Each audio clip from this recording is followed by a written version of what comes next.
Howdy. See, we'll give some time for folks to get here. They probably wondering where we are. No reason to. Yeah, there we are there. So that's good. Hopefully we will see some people. Now while they're waiting, while we're waiting, we might as well play a song. Alrighty. I'll do that. Rufus. Alrighty.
Hey y'all, looks like some of you made it here.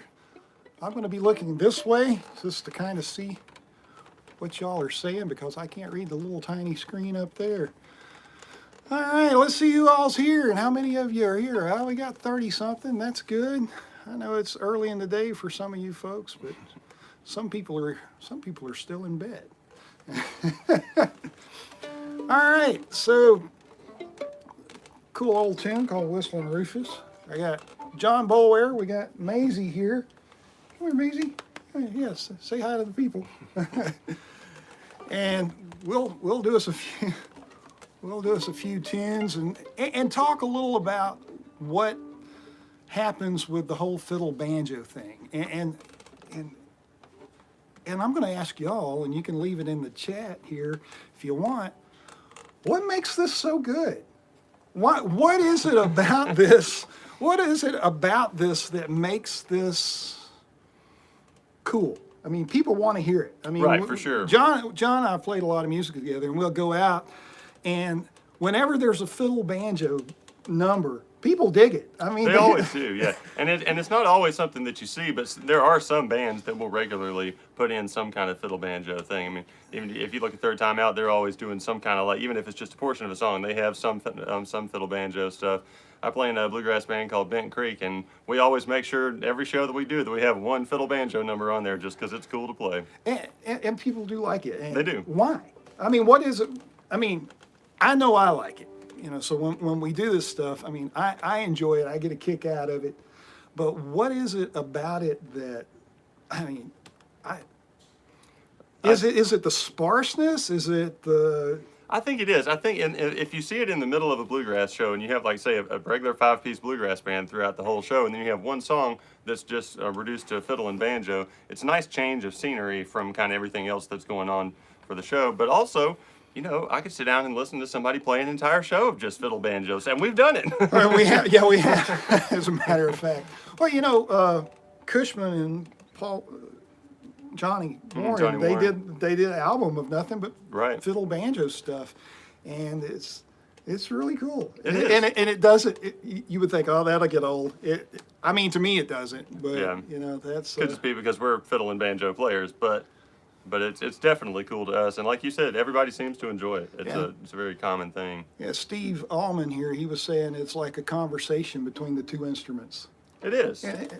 You know, a lot of what we do, you know, in this music is a conversation. But I mean, let us know in the chat here how many of who's done this before.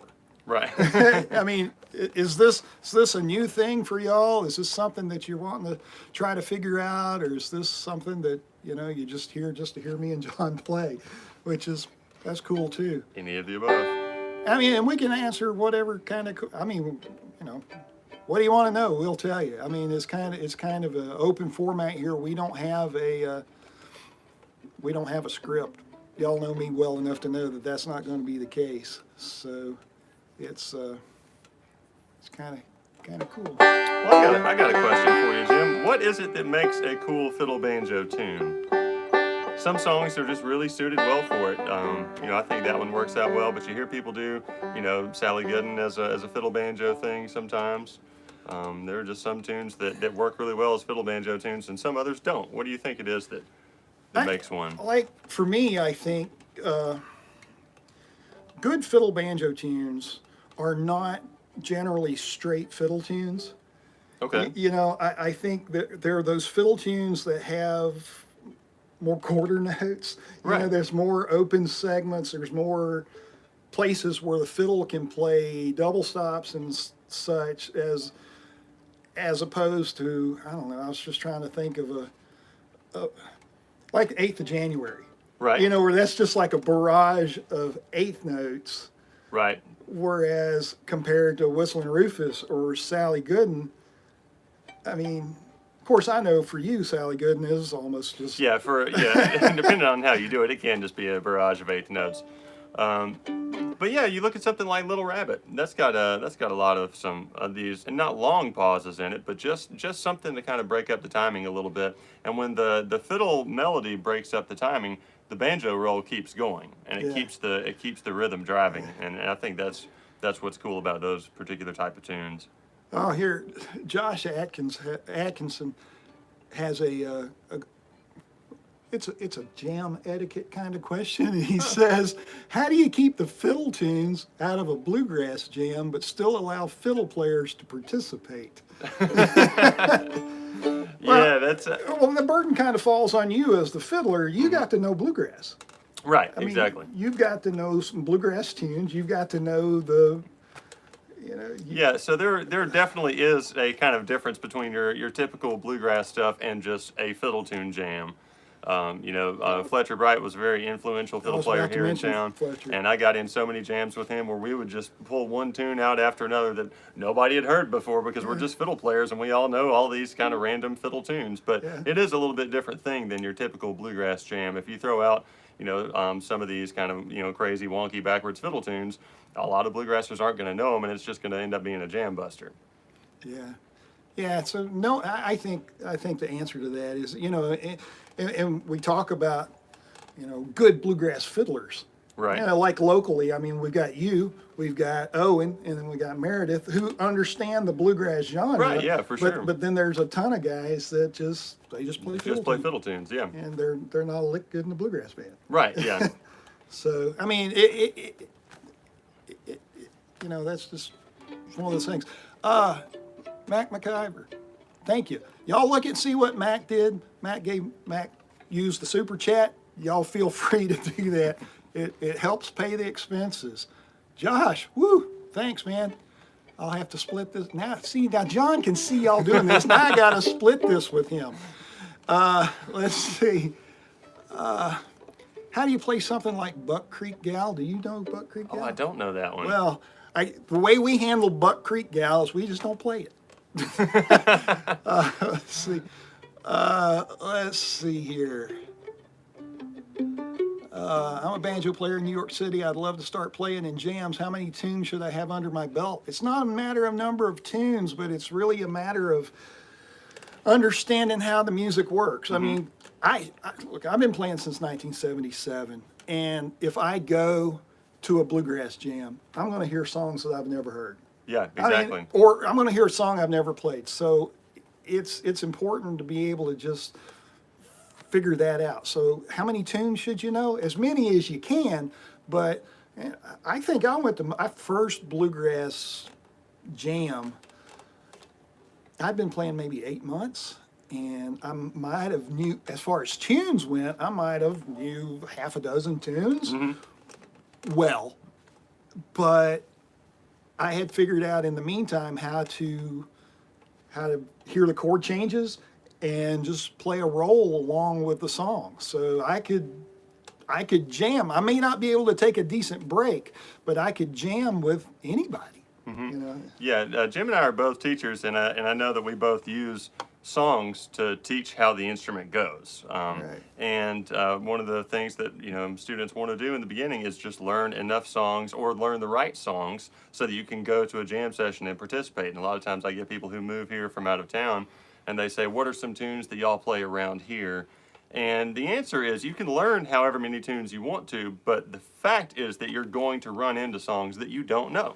Yeah. And you have to, it's more important to be able to know what to do on those songs that you aren't familiar with, so that at least you have something to play and you can play stuff. You can't just learn 1,000 tunes and hope that everything that's played falls within those 1,000 tunes. You have to kind of learn how to actually jam as well. That's the big part of it.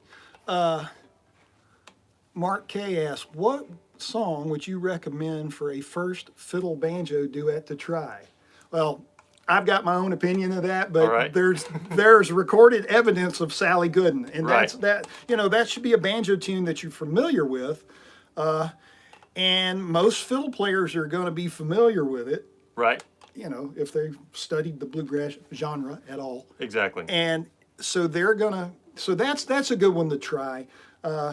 It's not a whole bunch of chords to remember. Right. It's just And to tie back into a previous question, this actually does kind of fall into those bluegrass kind of tunes as well. You'll see bluegrass bands play Sally Gooden as an instrumental. Yeah, the Boone Creek did it on that One Way Track album, or I think it might have been in There's a Live.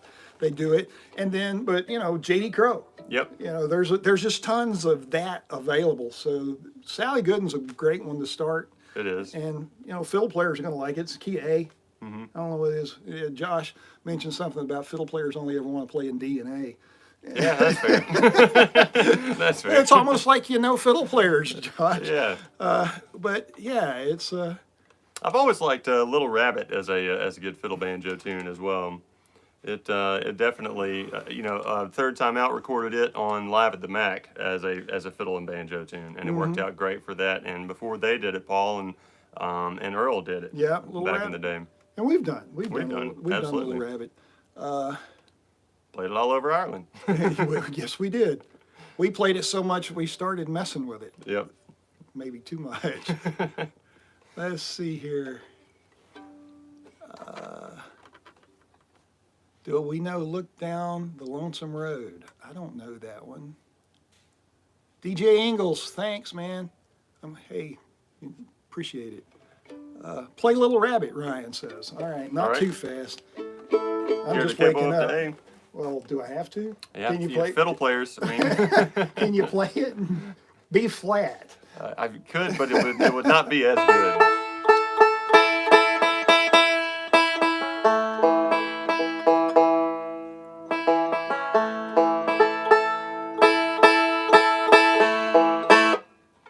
It's as tuned as it's going to get. It is a banjo after all.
little rabbit. Hey, banjo players, you know that thing where you get your thumb pick hooked on a string? You know, that thing? Yeah, that happens. It's still a thing all these years later. I don't know. You just get excited. You just dig in, and then suddenly you got your thumb pick hung up on a string. There ain't a thing in the world you can do. Just go, okay, stop. Get the thumb pick off. Hey, thanks, Ryan. Thanks, Jim. Let's see here. Got other questions? Soldier's Joy. Somebody wants Soldier's Joy. Is that a good fiddle banjo tune? See, now I'm thinking. Well, yeah, I would say probably is. I was just about to say that. I think this works out great for clawhammer. I haven't really done it as much in the bluegrass banjo kind of world. So let's look at that. So you would do that in D, right? Right.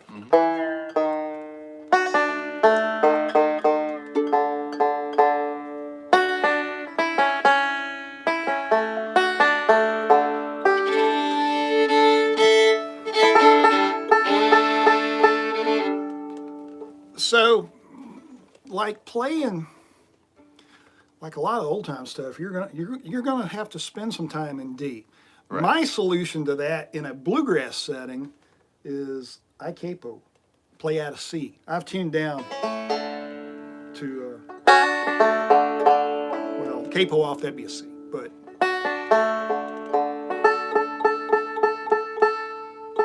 so let's see. How do you think differently with a fiddle picking versus clawhammer? It's a lot different, and we'll do an old time banjo fiddle thing too in the future. I think that would be fun as well, just to see how, and maybe we'll do some comparisons. But yeah, just kind of focusing on bluegrass today. Let's see.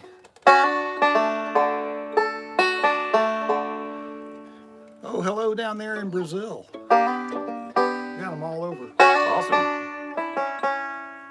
Y'all right where you're from?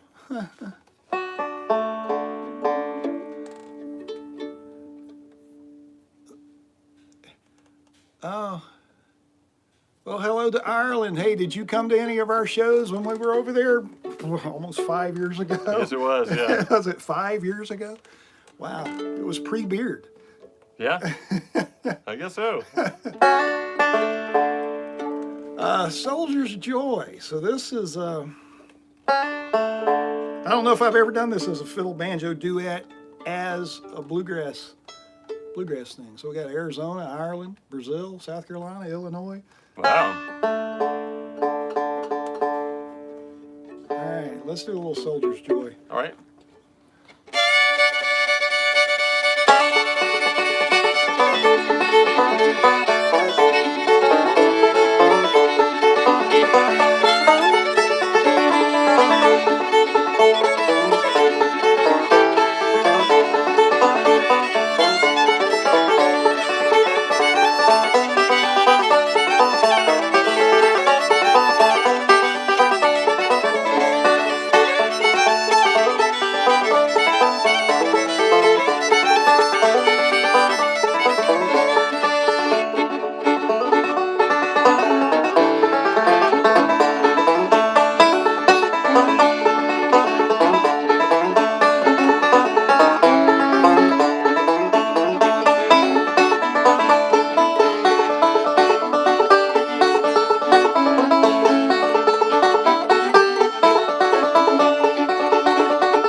works. It does, yeah. It could work. It could work. Yeah, cool. Oh wow, Fire on the Mountain. Yeah. That's another one. Yeah, I think the last time I played, is that 18? 18, yeah. Last time I played that was with Randall Franks. Oh, wow. Another local fiddler. Is it better to vamp chords behind the fiddle melody parts? Is it better if I vamp chords behind your break? Now, I'm going to say what I think, and Okay. then John can say what he thinks. For the most part, in a bluegrass band, if we were in a band, so let's say we got a mandolin and a bass and a guitar, fiddle break, I'm playing rolls. We got a mandolin chopping chords. Mm-hmm. If you got a dobro, he's chopping along with a mandolin. It drives you nuts. Right. But that's, so somebody is vamping those chords. If you are in a band without a mandolin player and you've got a fiddle, guitar, bass, and banjo, then yeah, I might be inclined to vamp through your break, because it's kind of nice to have that, because John on the fiddle can do that as well. He can chop those chords if it needs to be. So it just kind of depends on the situation. In fiddle banjo duets, you heard me on like Little Rabbit and Whistling Rufus, I vamp part of it, not all of it. I mean, that would get just old. Yeah, yeah, for sure. I pretty much agree with all of that. You know, having a little bit in there every now and again, like you did, works great, because it's just again a little bit of a change of scenery from just the normal roll through the whole thing. But in a bluegrass band situation, if there is a mandolin already doing that part, you don't need to also do that part. You know, that roll is already being filled. So I would rather have the driving roll of the banjo behind there, providing some kind of harmonic context, if you wanted to get technical about it.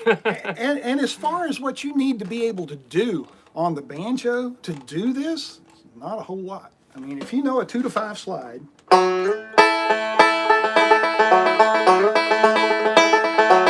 with like a forward and reverse roll, forward roll, any kind of forward type of roll, just to keep that rhythm pulsing. Try to stay somewhere on top or right ahead of the beat. You know, it's your job as a banjo player to make it sound like it's going faster than it really is. Usually, you know. Yeah, I can see that. You know, you want to push it, but not pull. You know, not speed up. If that makes any sense. Yeah, so a lot of people use the word drive, that you want to have that drive, and nobody ever explains what that means. But I think that's probably what it is just having a forward leaning component to the Yeah, timing. I mean, if the beat is like the beat of like the top of a clock, you can be right at 12 o'clock for the very top of the beat. That's where you want your bass player. You want him right there. And then the banjo player, he can be just slightly, Yep.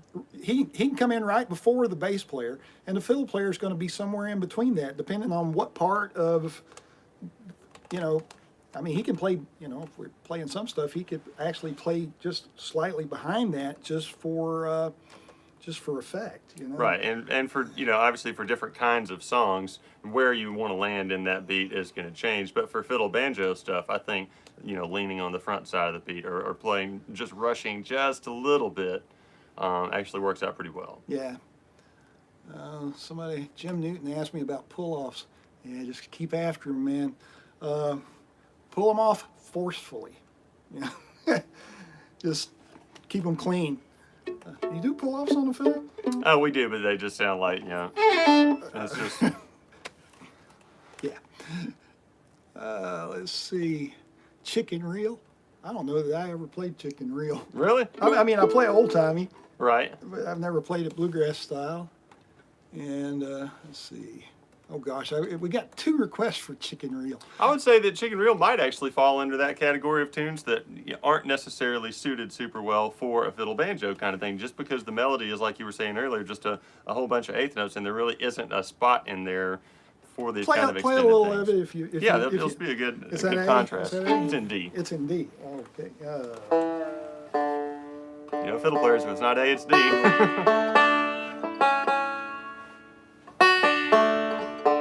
One we going to get into our E flat set? That'll be a different live stream. Playing in different keys. Right, yeah.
So anything can work, obviously. Yeah. It just depends on how creative you want to be, I guess. But again, primarily what I'm playing is just forward rolls. I don't think I play the single alternating roll because I want to keep that, you know, I don't want that. Well, I did a little. I mean, a little of that, but not a whole lot. Oh. Sandy River Bell. Do you remember that? Yeah, what key? That'd be a G tune, wouldn't it? Okay. Sandy River. Oh, we're going to drag John into G. Going to move me around so the banjo has to tune some more.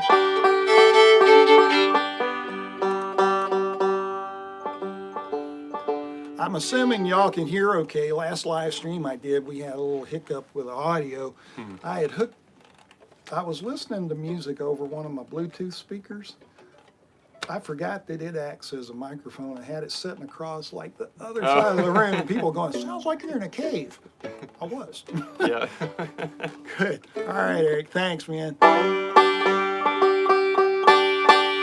Sandy River Bell. All right.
that's a good one. All right, let's see. Hey, Jim, thanks. Let's see. All right, the cuckoo. Wow. Grandfather's clock. That would be odd. You know, a lot of these old fiddle banjo things, they do kind of follow a typical kind of format. I was thinking of tunes that, you know, like that I've heard done this way. You know, Sally Good being one that we haven't played, but we might end with that. I don't know. Gray Eagle's another. Yeah. And they have kind of a certain feel, I think, and I don't know. Yeah, I don't really know how to describe that feel. But let's see here. Make sure we hadn't missed anything.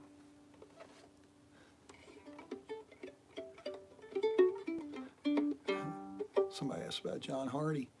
Yeah, John Hardy's that's one of those singing songs. Mm-hmm. And for the banjo, it's a. I mean, Lord, I've played it in contests before. It's not always the best choice, but.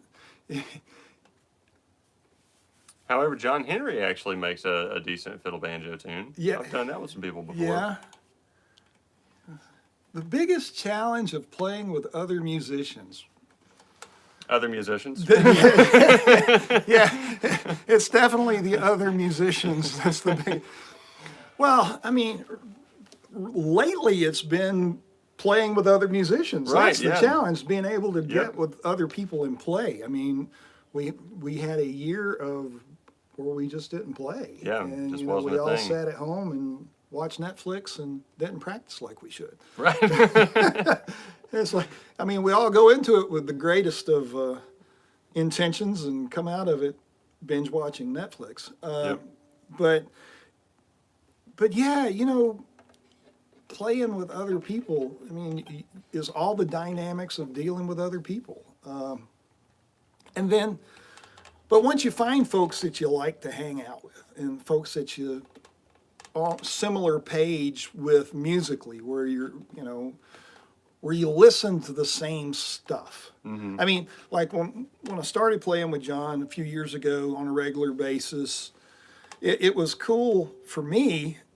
I grew up in a time where I had access to a lot of neat bluegrass that John almost considers classic bluegrass. Right. But he listened, he was listening to the Bluegrass Album Band, and he was learning those Bobby Hicks fiddle tune licks and stuff. And so once we got together, we knew the same vocabulary. It's like we had the same dictionary of tunes. It's like, oh, play this. And it's like, oh, well, not only do we know the songs, but we had listened to the recordings so much, we knew where all the breaks went. We knew where all the fills went. Exactly. It's like, so it was.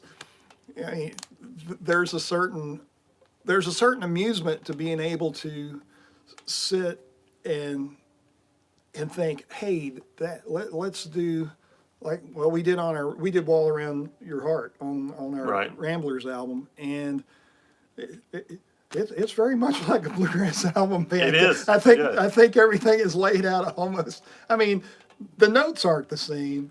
No, but the structure of the song is pretty much, the same. And, I kind of felt like that was the way that it needed to be. It didn't really feel like we needed to change anything about it. Not to say that they perfected it, but I mean, there wasn't a whole lot of reason to change it from what they did. They had a really good version of it. Yeah, it was, and, and it was fun to do. It was fun to do that. Mm-hmm. Let's see. But playing with other people is finding people that, have a similar work ethic as far as the music goes.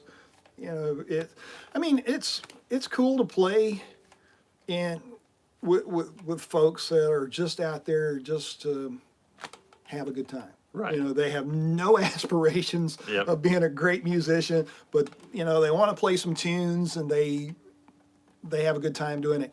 And that's fun. But sometimes it's nice to play with folks that want to make things just really pretty and really nice Right. and stick together, and and make the music tight. And so find people that kind of think like you. Sometimes you have the most fun when nobody knows what they're doing. Yeah, Yeah. that can definitely be fun. Have we ever played the Swanny River Hoedown? I don't know that one. I've never heard of that one. See, that's one of those tunes. If we went to a jam, we'd probably have to figure that one out. Exactly. If that got called, it's like, yeah, kick it off. We'll jump in. We'll jump in and figure it out. Hey, Mason Crone. Mason's from down my way. Oh, cool. Yeah. Let's see. And you can play Banks of the Ohio. Yeah, but we don't want to. A Stanley tune. We could do. I was trying to think. The cool thing about some of the Stanley stuff is like, obviously the classic Ralph Stanley thing is Clinch Mountain Backstep, which is essentially a crooked version of Sandy Boys without the four. Oh, I guess so. Never thought about that. Yeah, so was playing that with a group. I don't know, it was a party or something we played, and we played Clinch Mountain Backstep, and had this couple walk up on our break, and they said, "Man, that's the first time I've ever heard Sandy Boys done crooked." It's like, well, we got news for you. It wasn't that. Oh, so he's saying Swanny River Hoedown's a Stanley tune. Yeah, I don't know that one. Huh. What about crooked tunes? Have we? I mean, I know Clinch Mountain Backstep's crooked, but I don't know how that would work as a fiddle banjo thing. That would be really weird. Finding tunes that work.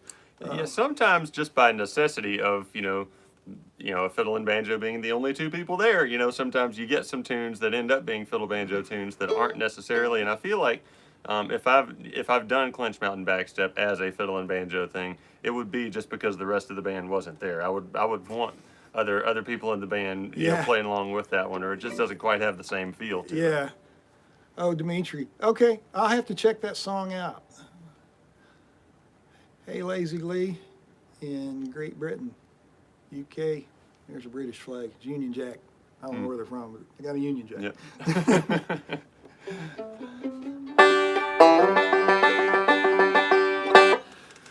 Also, the thing that you're going to find when you're doing these banjo fiddle things is they're usually going to be in G or A. Yeah, I know that's true. I know we did a D tune, but usually it's going to be.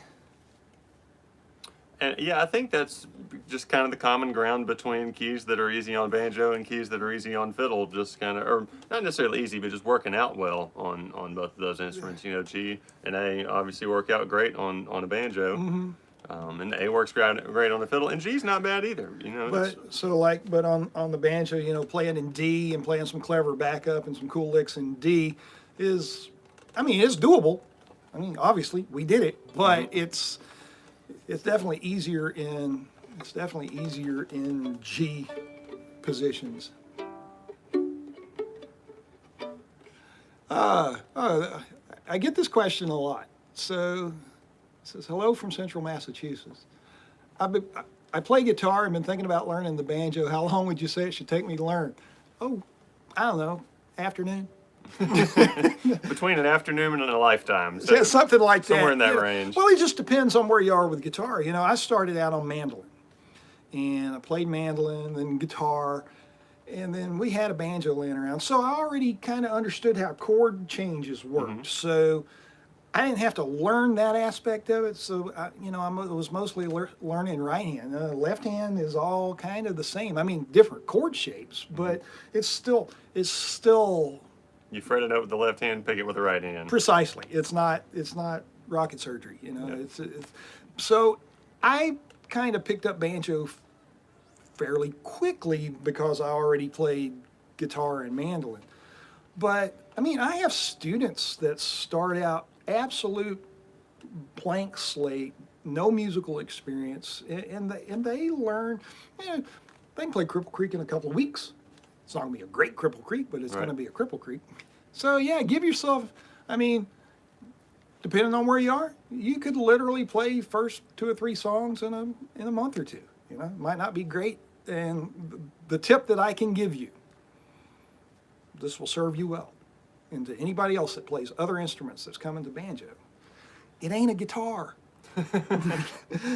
Don't approach it like a guitar. It's a different animal. It's a different beast.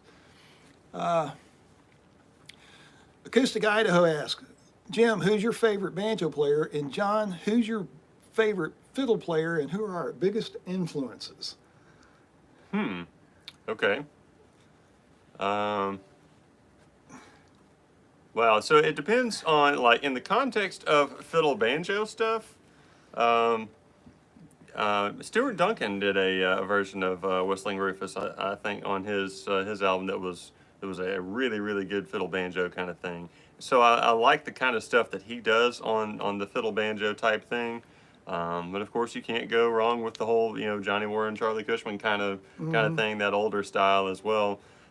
So I would say that in terms of the fiddle banjo stuff, that would be my answer. But in terms of just overall fiddle playing, I mean, shoot, it depends on whether you're talking about Jascha Heifetz in the classical world, or if you're talking about Aubrey Haney for some kind of some country swing stuff, or or whatever it is. I could have like 50 favorite fiddle players. I don't know about you, but Yeah, it's hard.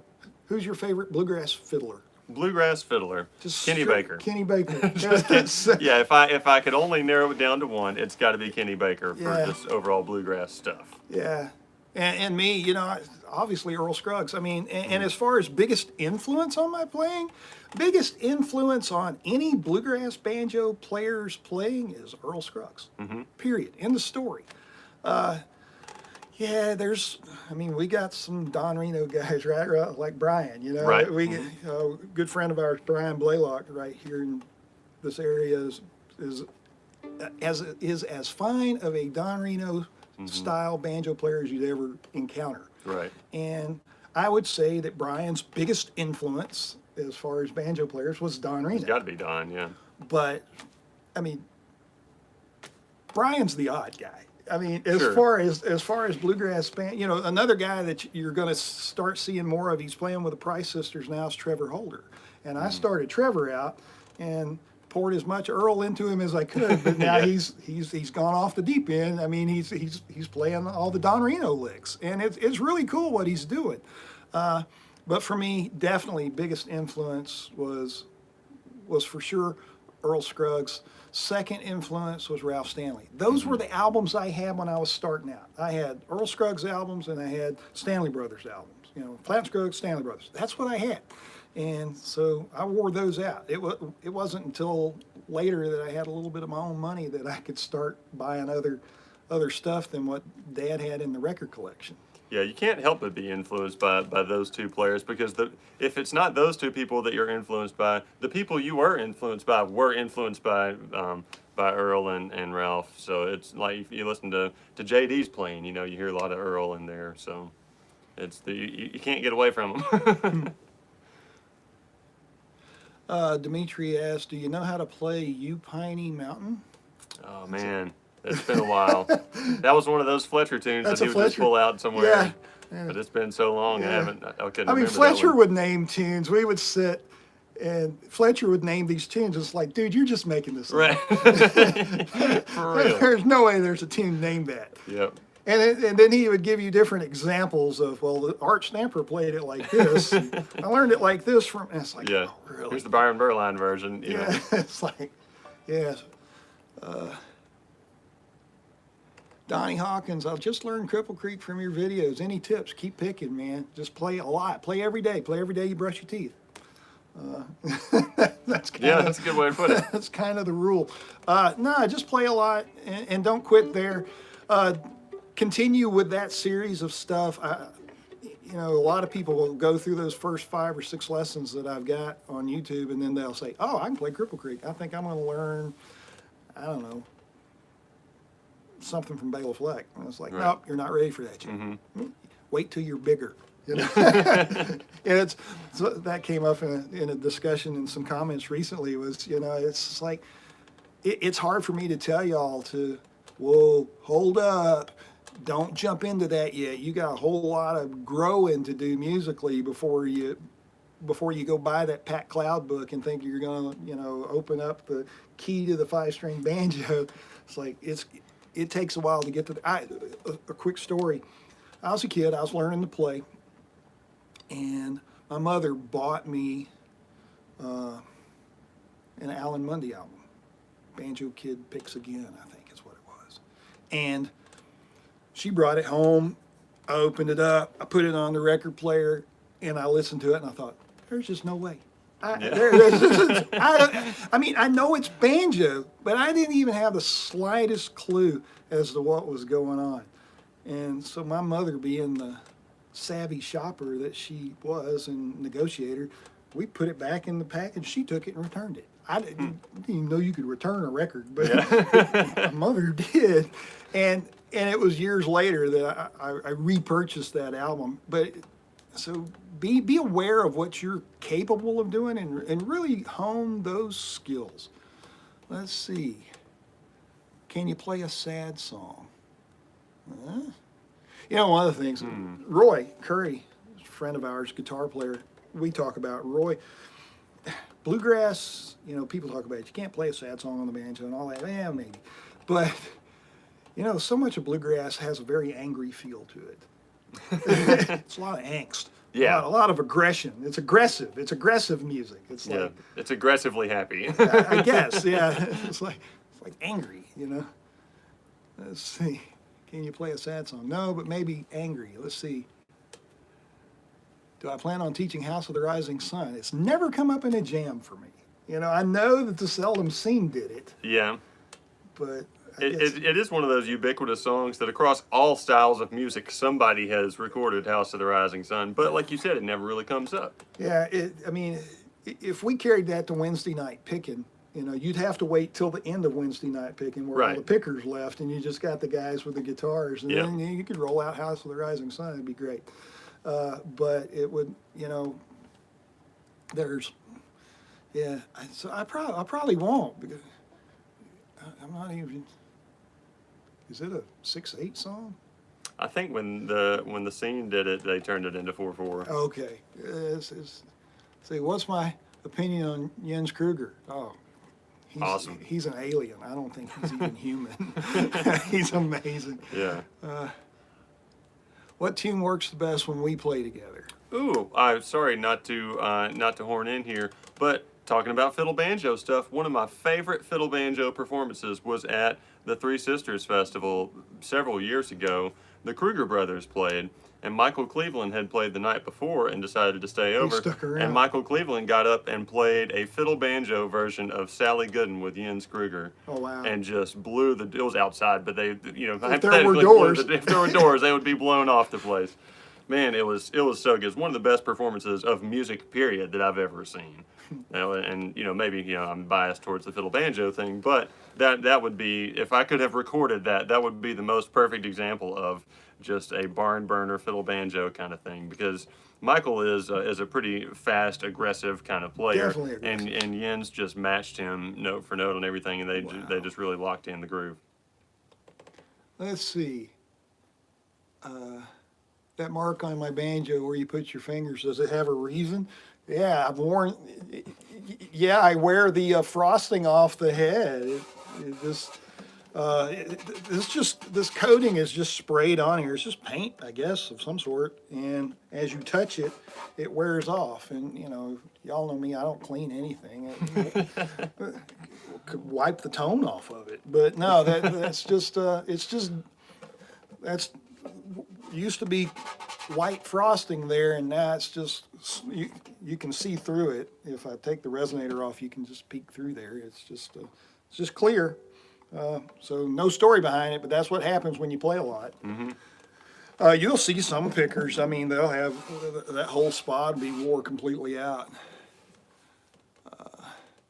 Let's see.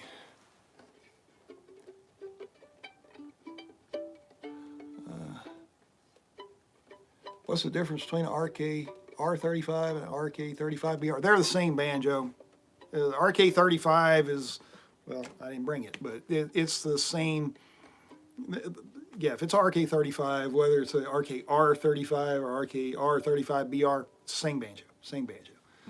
The BR stands for Bluegrass Regular, I think. Don't quote me. That it's just, I don't know. It's a designation that companies have to give to stuff when they're going to mass market. So when they key it into the computer, it's not like something else.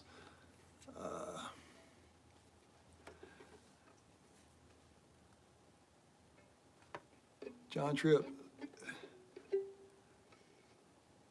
met Alan Mundy in Houston. What banjo am I playing? This is the Recording King M5. This is one of the USA ones that they don't do anymore. It's curly maple. It's just the banjo I've had for a while now. I'm just kind of used to it. What fiddle are you playing, John? This is a Gene Horner fiddle from 2001. Gene's the guy that lives in Rockwood, Tennessee, about an hour and a half north of here, I guess, something like that. Maybe not even that far. But Gene's a great maker. I have 2 of his fiddles and 1 of his mandolins. I really like his stuff. How many fiddles do you have? Oh, 8 maybe? 8. Yeah, something like that. Yeah. Moostron, glad I can help you. Glad I can help you learn to play. All right, let's play another. What's another good? I'm in G. What's? How about that tune we were talking about the other day, the Louisville Breakdown? Remember that one? Okay, so here's a case where there's suddenly a tune has come up, A wild tune appeared. and I'm not exactly sure, but I think it's going to be in G. And so I know some things are going to be there. Now, there's things I don't know. I don't know if this is going to go to a minor chord. I don't know if it's going to go to a 2 chord or the A. But I'm going to find out just any moment now. And so John's going to play it. You will see my brain working. And, excuse me, something in my mouth. Could be dog hair. Amazing. So this is a Louisville Breakdown? I assume it comes from Louisville? Do we know the history of this tune? I don't. I got this from a fiddler named James Price. He had it on an album called The Old Mountaineer, which is a fantastic album. But that's where I picked up this tune. And if I'm correct, I believe they start at fiddle banjo style, and then the rest of the band comes in on the B section. And before we go much further, somebody wants to know when we're coming to Brazil. I mean, just, sign me up. Where When do we leave? Yeah. All right. It doesn't take much to get us to come play. Nope. Threaten us with a good time. We'll be there. All right, Louisville Breakdown.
So nothing weird. That one, nothing weird in that one.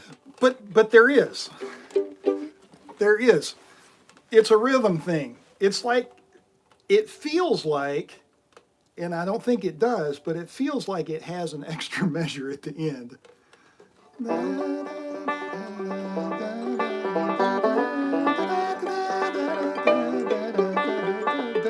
Oh, yeah. Yeah, you expect to go. Yeah, but it doesn't. Yeah. Yeah, it feels like it's got this other thing at the end. So at the first time through, I'm going, wait, oh, yeah, there it is. But that's, there you go. It was a square tune. Mm-hmm. It didn't have extra, but it sure felt like it there. Right. It's like one phrase ends sooner than you expect, and then the next little phrase on the end squares it all back up. At least Right. that's the way I kind of heard it in my head. Let's see. Little Blue. Yeah, John is an amazing fiddle player. Oh, thanks. John is quite possibly the best fiddle player in this house. I might be. There's a chance. No, John is definitely one of the better fiddle players in this genre. Plug your ears up, John. Thanks, John's amazing. He really is. And John and I approach, this is another thing. John and I approach music a little, I approach music as a banjo player. He approaches it kind of as a musician. Yeah. I mean, John's done a lot more variety of music. I play bluegrass. I play banjo. I play some old time.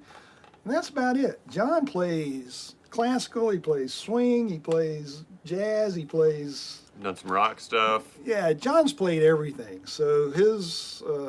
I'll try anything once. You know? Let's see.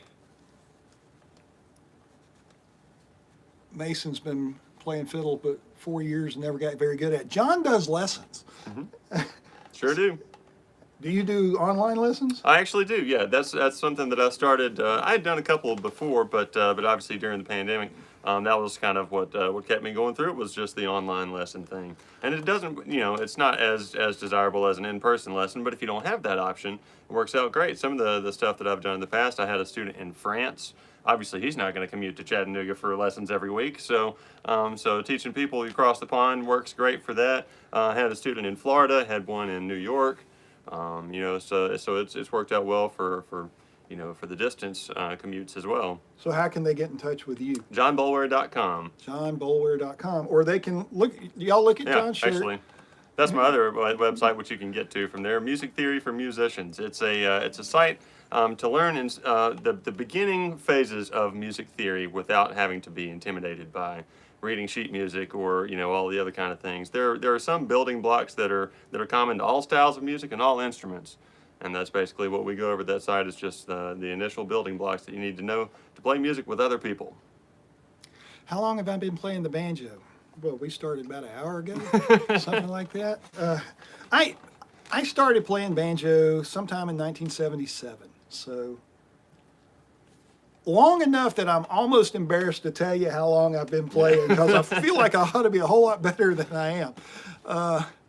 Did I ever stop playing for a period of time before? No, I've played the whole time. There's been times where I wasn't playing as much, but there's never been a time where I quit. I mean, there's been times where I wasn't playing with a band, but there's definitely never been a time where I just kind of quit. I usually kept a handful of students. I mean, there's times where I didn't have students, but I just kind of, no, I guess I've always played. Same question to you, John. How long have you been playing the fiddle? I remember John playing the fiddle when he was... Yeah, a wee lad. Yeah, I started in '99, so that's So he was like 30, 21 years, something like that, 22 years. Yeah. A long time ago, I guess. Who'd you take fiddle lessons from? So I started out doing old-time fiddle with a guy in South Pittsburgh, Tennessee named Bob Townsend. He's a great old-time fiddler that I still run into every now and again. So he got me started out and took me to a couple of fiddle contests, and then I met Jim Wood and started doing more contest-style stuff with him. And he's who I spent the majority of my time learning from growing up. You still talk to Jim? I do. Every now and again we'll call and just have 3 or 4 hour phone conversations. Yeah. Do some catching up.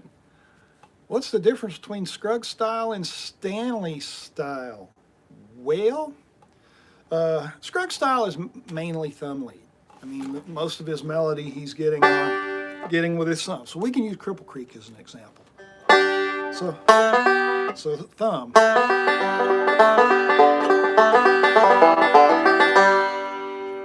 And there's some, some Scruggs type rolls that he does. Ralph plays a lot of forward rolls, just, and I say forward like y'all can see that with my hand, but forward rolls. And Ralph will play a lot of melody notes with his index finger. So if Ralph was going to play Cripple Creek, it would sound like.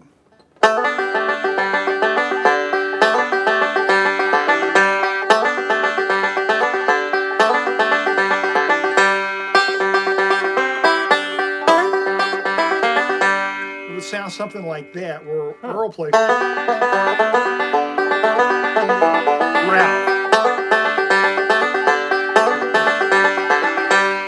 So it's definitely a different approach to the instrument, but yeah, a lot of index stuff. And like the last video I posted, the Pretty Polly, that's a good place to start trying to figure out index lead. So that's the thing there.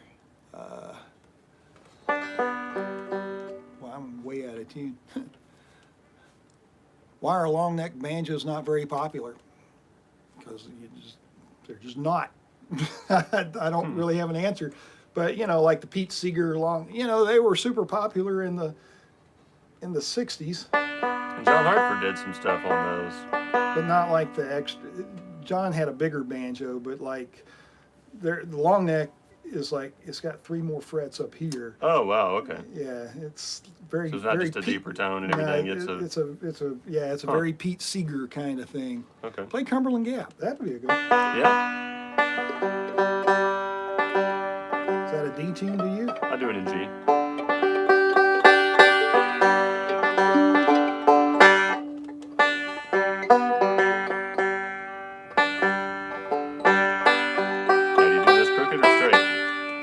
I don't know. We're about to find out. We're about to find out. Let's see here. All right, let's do Cumberland Gap, and then we'll answer the Blackberry Blossom question. All right.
pretty good. Yeah, it does. Yeah, that one works all right.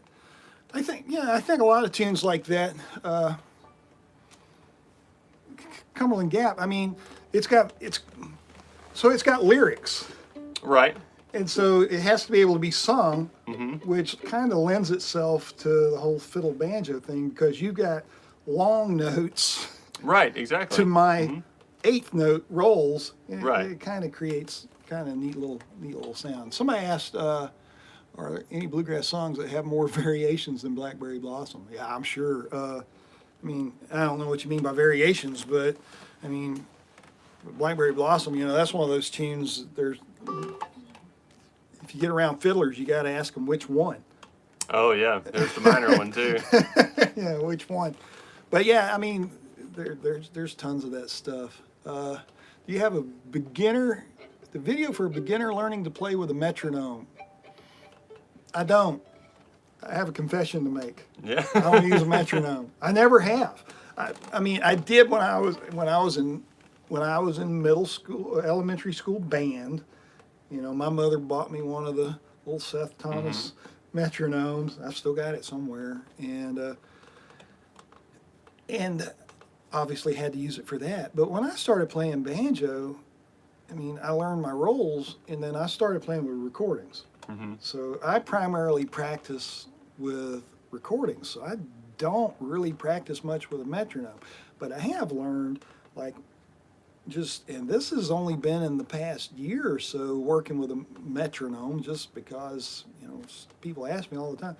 I do better if I put it on the backbeat. Cool. Well, that's actually how I was trained to practice with it anyway. Both my fiddle teacher and my bass teacher told me to put it on 2 and 4. Right. So it definitely feels better practicing with it on 2 and 4 than it does the other way, or at least to me. So do you have a video on your theory? I do, yeah. And one of the video that I have on my site is actually about increasing speed with a metronome, how to use a metronome to get faster. There's an easy little trick that you can do once you find what your comfortable speed is currently. If you use a metronome and you just go up by 1 click each time, it increases speed so gradually that your hands and your brain don't even really notice that it's getting faster, and before you know it, you've just increased from 100 to 130, and it doesn't even feel that much different. Whereas if you just tried to jump from 100 to 130, it would seem impossible. But if you do it really gradually with a metronome like that, increasing speed is actually is pretty easy. And that's one reason that I highly recommend using a metronome. Now, do you use a digital, or do you still use a... I'll actually grab the one that I use. I like just the regular old boring Seiko clickety metronome that I've had since probably the late 90s, I guess. And the reason that I like this, I have phone metronome apps. I've tried everything on the market, really. But the reason that I like this is because it's simple. You just turn it on and it works, and you don't have to set quarter notes or eighth notes or triplets or this meter or that time signature. It just clicks. You just turn it on and it just clicks. And if you want to change the speed, well, most of the time when I use it, I'll just kind of have an idea of a speed in my head, and I'll just listen to it. Maybe a little faster. What's it go in increments of? Okay, somewhere in there. And then I don't even look at the number most of the time. Just whatever I set it at is what I go for. It's all based on where you are and where you're trying to get to anyway. So what the number says, whether it's 80 or 130 or whatever, doesn't actually matter all that much for what you're doing. What matters is how comfortable that speed is. And that's why I like something I can just hold and just kind of turn in my hand like this and not even worry about watching the numbers on it. But yeah, just the easiest possible metronome you can find is going to be the best one. The more features it has, the more time you'll spend messing with the metronome, and the less time you'll spend practicing. So it goes up just in like increments of 6? Yeah, 6 or 4, depending on where it is. 4 and 6. Yeah. Which is, a pretty solid increment. You won't spend all day, just going up by, 1 click at a time, but it's, yeah, I highly recommend that type of metronome. And they're like, $15-20, so you're not going to break the bank going with something like that. But it's got a little foot. You can set it up. Mine was one of the ones, with the little thing that goes back and forth. It was wind up. Yeah. Most important part about this metronome, though, is this thing. It's got a headphone jack in it. Most metronomes that I've found, and which is why I tried so many over the years, they're just not loud enough. For fiddles, having this blasting right next to your ear, or, banjos being loud as well, you might have a hard time hearing just a regular metronome like that. But you plug it into some speakers or you plug your headphones into it, and you just get it as loud as you could possibly want it. Let's see. If you make mistakes when practicing, is it best to stop and go back or carry on to the end and correct it the next time? If you go back and fix it, every note that you've played from then on out's a mistake. Yep.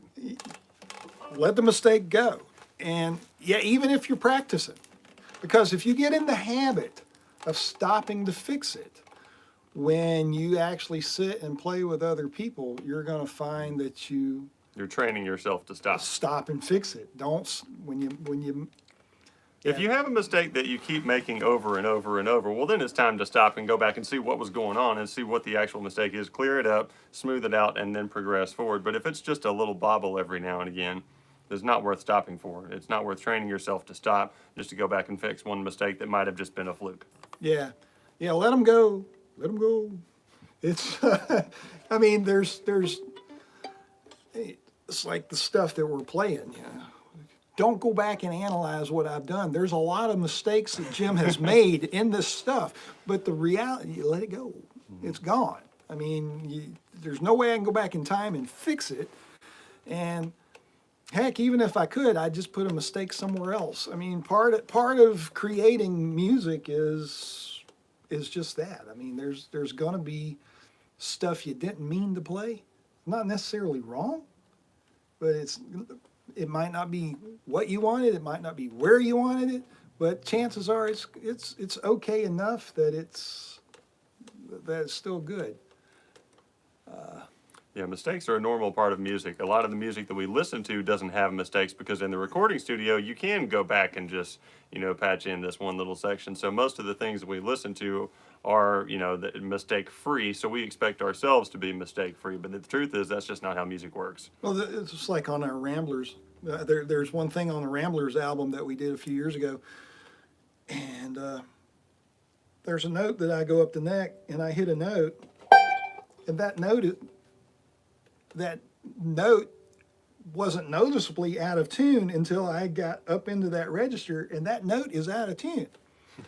So I'm like, can I fix that? We fixed a single note, play that note in tune, and I played a note, and Brent put it in the recording, and it was like, okay, there it is, it's fixed. So, happy, definitely a happy accident. It's happy mistakes, Yeah. Reuben or hot corn, cold corn? Wow. Either. See, Reuben for me is in D.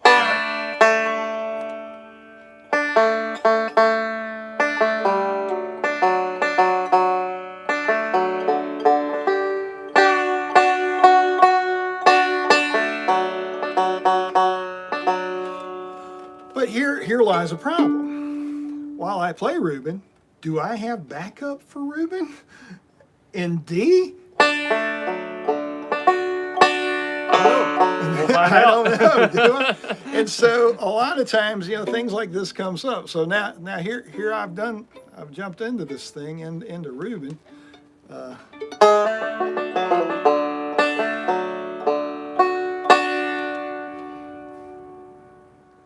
right, so banjo fiddle. So what do you do as a fiddler when the banjo's doing his thing? Right. So we've talked about this before, and there's really no good way to delineate it, but there are kind of two ways of doing the fiddle banjo thing. One is where the fiddle and the banjo both just kind of play over top of each other the entire time, and it's just kind of a blend of the sound. It's kind of one sound, and that sound is both instruments just going off the whole time. And then the other way is like the kind of more bluegrassy traditional way of doing things where you just trade breaks back and forth. Jim will play it and I'll do some backup, and then I'll play it and Jim will do some backup. And I've seen both of those and I've done both of those a lot. And sometimes one works out better than another, and it's hard to say where I would do one or the other. But there definitely is a place for the whole trading back and forth things. The tough thing is the fiddle is not a very good rhythm instrument. You need some jingles in it, like the Yeah. tambourine jingles. Yeah, exactly. Just just whack on it for Where's your snake rattle?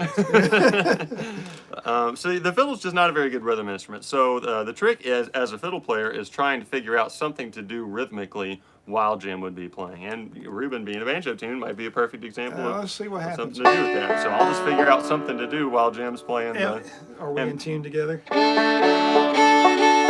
Close enough close. for the internet. Yeah.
So there's Nice. Ruben. So now you heard some fiddle backup. Fiddle backup stuff. Okay. Johnny Widener, after the 10 beginner lessons, what songs do you have videos of that I should try next? I've got a playlist out there. If you go to my channel, it's called Learn These Next. There's just, Great. I mean, once you get through those 10 lessons, you have skills. You should be able to pretty much tackle anything on my channel within reason. You'll know. You'll know. Let's see.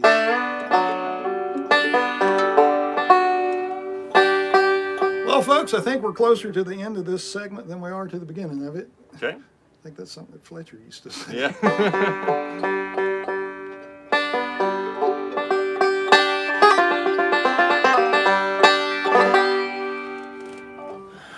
Any other YouTube channels I like and recommend? Gosh, there's just so many. Definitely, well, go to John's website. He's not on YouTube. Yeah. JohnBulwer.com or musictheoryformusicians.com. Definitely visit John. And his, I've actually went out and watched his theory videos. It's good stuff. Thanks. And y'all know I don't. We got more on the way. And y'all know I don't know anything about theory. I just play stuff. Let's see here. Make sure we're not missing anything. All right, folks. Well, we hadn't done it, but I guess we need to. Oh, yeah, we got to. Go pull our bluegrass cards.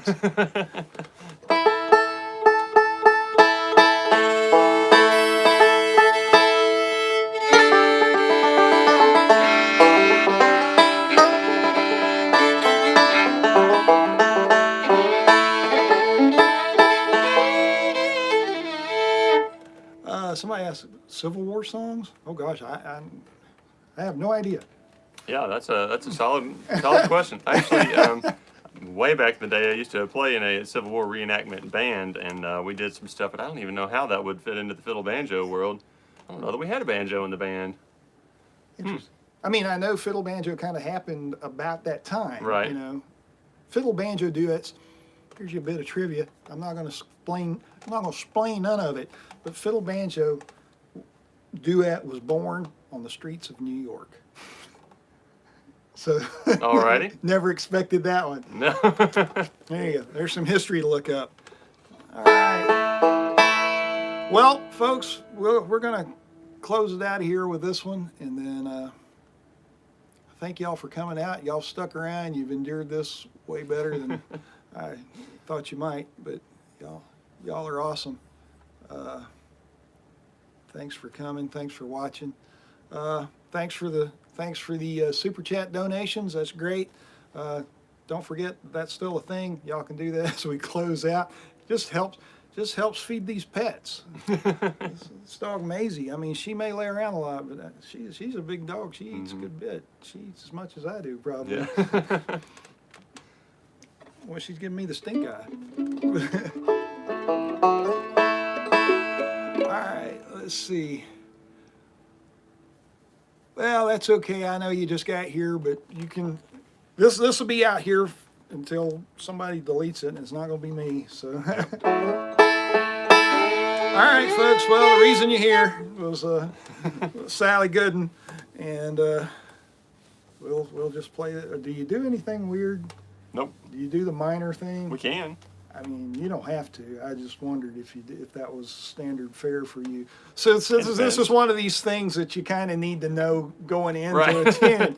It's like, when you play this, are you gonna play a certain part? Because if you've heard this done, then like some players will do Sally Gooden, and then at the end they'll do this little minor thing. I don't know what you call it, but they go to the minor. It's a little different melody. It's a little different thing. And some do it and some don't. And it's good to kind of know, especially if it's going to be a fiddle banjo duet. Usually, a lot of times with Sally Gooden, what you'll find if you see this out, the fiddle banjo will start this thing, and then the band will come in, and then it just turns into this massive jam. Right. So, but we don't have a band. I mean, at least nobody else showed up. So. All right, John, let's do this thing.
folks. Hey, thank y'all for coming out.